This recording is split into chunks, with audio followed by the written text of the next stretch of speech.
বিশাল গরু ছাগলের হাট। এই হাটের তবে দেখা যাচ্ছে সারাদিন দাঁড়িয়ে থাক। আসসালামু আলাইকুম রহমতুল্লাহ। মহান আল্লাহ রাব্বুল আলামিন আমাদের মাঝে দিয়েছেন পশু কুরবানির, তেমনই এক কুরবানির হাট নিয়ে আমরা আজ কথা বলবো। আমাদের মাঝে গত হাজার হাজার বছর পূর্বে থেকে এই কুরবানি এসেছিল হজরত ইব্রাহিম আলাইহিস সালামের মাধ্যমে। মহান আল্লাহ রাব্বুল আলামিন হজরত ইব্রাহিম আলাইহিস সালামকে প্রায় সময় স্বপ্নে দেখাতেন যে, হে ইব্রাহিম, তোমার প্রিয় বস্তুকে কুরবানি দাও। তখন হজরত ইব্রাহিম আলাইহিস সালাম প্রায় সময় ভেড়া, দুম্বা ইত্যাদি কুরবানি দিয়ে থাকেন, কিন্তু আল্লাহ পাক তা কবুল করেননি। প্রিয় বস্তু নামক যে জিনিসটি হলো, সেটা হলো তার প্রিয় পুত্র ইসমাইল। যখন হজরত ইব্রাহিম আলাইহিস সালাম বুঝতে পারলেন যে তার প্রিয় বস্তু ইসমাইলকেই কুরবানি দিতে হবে, নিয়ে গেলেন ইসমাইলকে কুরবানি দেওয়ার জন্য নিজ এক স্থানে। সেখানে যখনই ইসমাইলকে কুরবানি দিতে যাচ্ছেন, মহান আল্লাহ রাব্বুল আলামিন তাহার কুরবানিতে সন্তুষ্ট হয়ে জিবরাইল আলাইহিস সালামের মাধ্যমে জান্নাতি একটি দুম্বা পাঠালেন। হয়ে গেল কুরবানি জান্নাতি দুম্বা। আর মহান আল্লাহ রাব্বুল আলামিন সন্তুষ্টি হলেন ইব্রাহিমের উপর।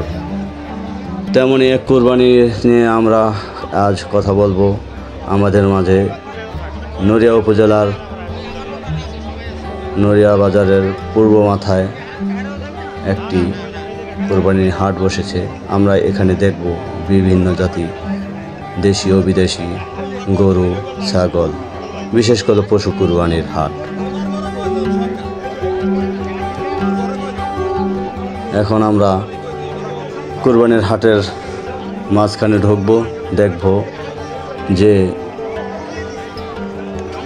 কতগুলো গরু আছে, ছাগল আছে, বিভিন্ন জাতের পশু আছে, ক্রেতা ও বিক্রেতা।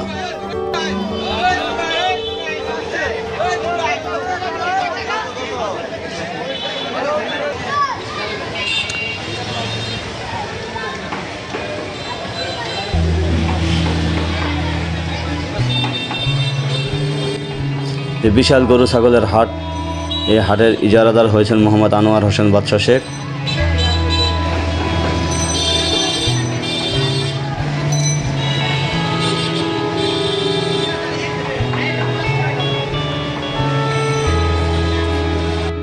দাঁড়িয়ে আছে গরুগুলো কালো রঙের, কেউ ঘাস খাওয়াচ্ছেন, কেউ পানি খাওয়াচ্ছেন।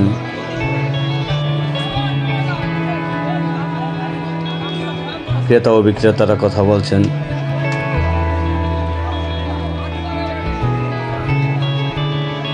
গরুর দাম নিয়ে কথাবার্তা বলে হয়তো ক্রেতার সম্ভব হলে নেবে, বিক্রেতার সম্ভব হলে দেবে। আসলে দামাদামি বিষয় নয়, সামর্থ্যের ওপরে ভিত্তি করে সবাই কুরবানি দেবে মহান আল্লাহর সন্তুষ্টির জন্য। গরুগুলো যেন কুরবানির জন্য তৈরি হয়ে আছে।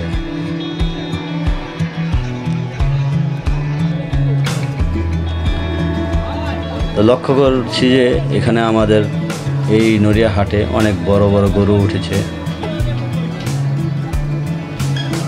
গরুর রঙগুলিও খুব সুন্দর।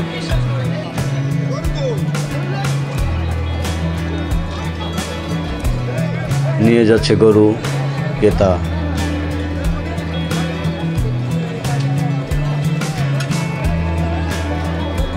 খুব সুন্দর গরু, গরুর কালারটি অনেক সুন্দর।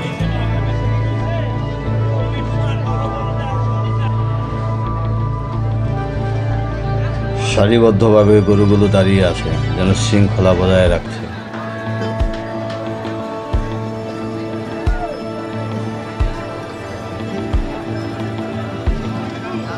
সারাদিন দাঁড়িয়ে থাকতে থাকতে কোনো গরু বসেও আছে।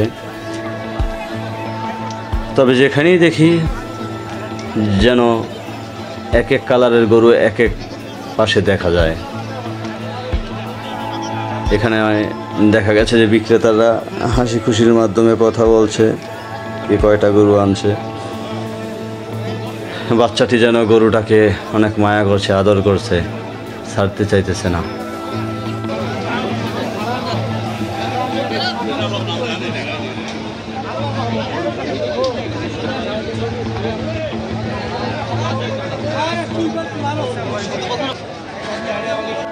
তবে হাটের মধ্যে ঢুকে দেখলাম যেন বিক্রেতার চেয়ে ক্রেতা খুব কম।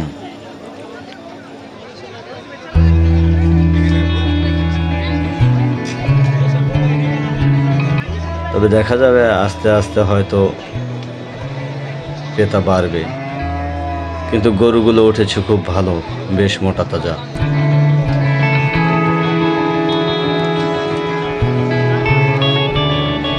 কিছু কিছু বিক্রেতারা এই গরুগুলো ছোট থেকে বড় করেছে, আবার কেউ কেউ এগুলা কিনে এনে বিক্রি করছে। কালো গরুটি নিয়ে যাচ্ছে এক ক্রেতা। খুব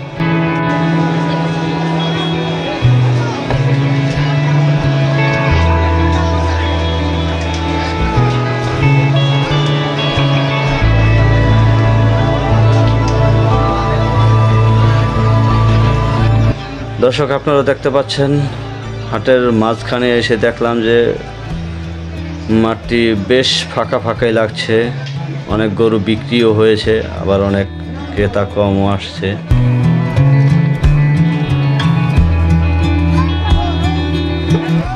তবে দেখা যাচ্ছে একটার পরে একটা গরু নিয়ে যাচ্ছে।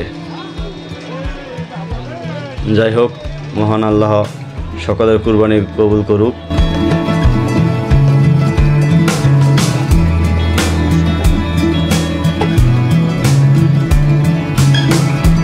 আমরা একটু ওই পাশে গিয়ে দেখব যে এই পাশে তো গরু রাখা হয়েছে, ওই পাশে কি আছে চলুন গিয়ে দেখি একটু।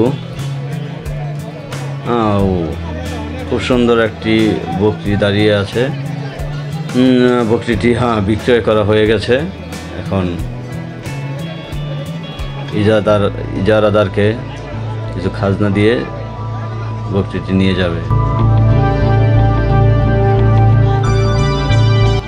গরুগুলোর যেন মন খারাপ, বিক্রেতাও যেমন মন খারাপ। এখানে এক মৌলবীকে দেখা যাচ্ছে 3টি বকরি নিয়ে দাঁড়িয়ে আছে। তবে দর্শক, দেখা গেল যে হাটের মাঝে বকরি গরু যাই আছে বেশ মোটামুটি ভালোই দাম উঠেছে। হয়তো এই দামের কারণে ক্রেতা কম।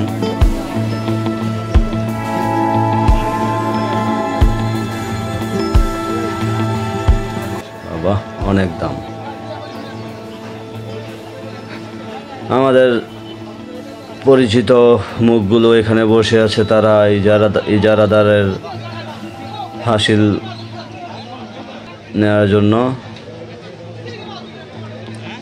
তবে দেখা যাচ্ছে প্রচণ্ড গরমের মধ্যে গরুগুলো দাঁড়িয়ে আছে, যেন ক্লান্ত হয়ে গেছে।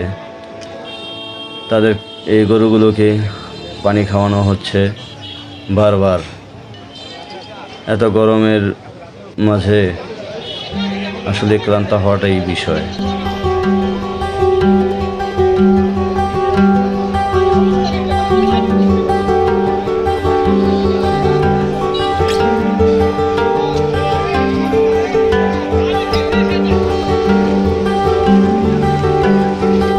আপনারা দেখতে পাচ্ছেন যে আমাদের হাটের বাইরে যেই মেন রাস্তাটি আছে, রাস্তার মাঝে বিভিন্ন গাড়ি রাখা হয়েছে, নসিমন, ট্রলি, এগুলো দিয়ে গরুগুলো আনা হয়েছে। একটি অটোর মাঝে দেখা যায় যে ঘাস রাখা হয়েছে গরুর জন্য, কেউ চাইলে কিনে নিতে পারেন। চায়ের দোকানে যেন ভিড় জমে আছে। আকাশটিও যেন খুব পরিষ্কার নয়। বিক্রেতারা গেন্ডারির রস বিক্রি করছে, আখের রস, তারপর শামীম ভাইয়ের আচারও এখানে বিক্রিও হচ্ছে। উঠেছে কিছু ডাব। সামনে দেখা যাচ্ছে একটি ফুচকার দোকান। ভাই যেন ফুচকা বানাতে বানাতে, ঝালমুড়ি বানাতে বানাতে ক্লান্ত। বন্ধুগণ, আজকের ভিডিও এখানেই শেষ করলাম। ভালো থাকবেন, সুস্থ থাকবেন, আর আমার চ্যানেলটাকে সবাই দয়া করে একটু সাবস্ক্রাইব করবেন। আল্লাহ হাফেজ।